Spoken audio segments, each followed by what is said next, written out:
There's a great sense of relief that comes when something you lost finally turns up again. Maybe it was your car keys right before you needed to leave for an appointment, or your wallet when you were certain you had left it at the store. You laugh in that kind of half-exhausted way, and maybe frustration, if it happens often, like it does to me. But you're grateful that it's over, that it's better than you thought it was. For a moment, everything else stops. Finding what was lost has a strange way of reordering what matters. Jesus starts there today with that ordinary moment of relief and joy. And then he turns it into a picture of heaven. But underneath, there's a harder truth. Most of us are quicker to notice what others have lost than what we've lost ourselves. We shake our heads at the one who's drifted away from the church, or we quietly write off a family member who's chosen a different path. We forget that our own hearts sometimes wander too. Sometimes not in dramatic rebellion, but certainly in small neglects. The prayer left unsaid, the bitterness that we leave to grow in our hearts, the judgment that we whisper behind someone's back. We don't mean to go missing from God's grace. It just happens in the busyness of life.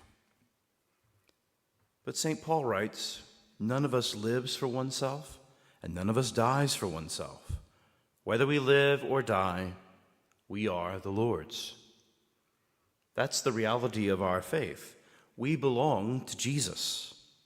We do not own our lives any more than the lost sheep owns the field it wanders into. And that's why the gospel is not about a God waiting at the edge of heaven with a clipboard, marking off, everything we do right or wrong.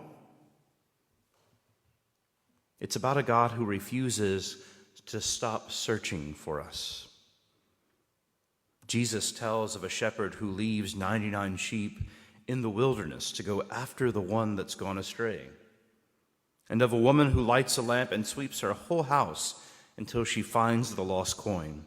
Both stories end the same way, with joy, with community, with the words, "Rejoice with me."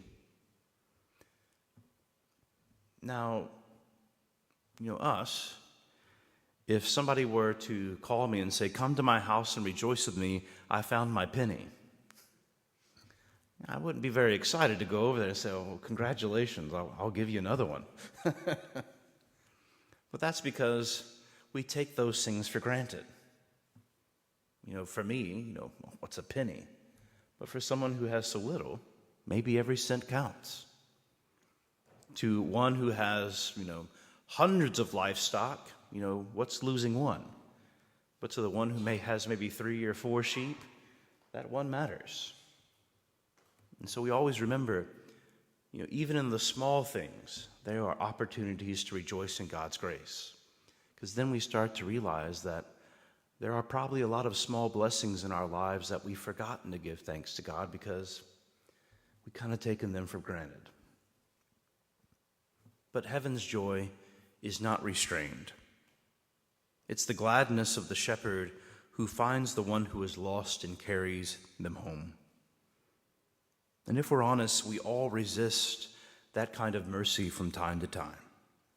We want fairness.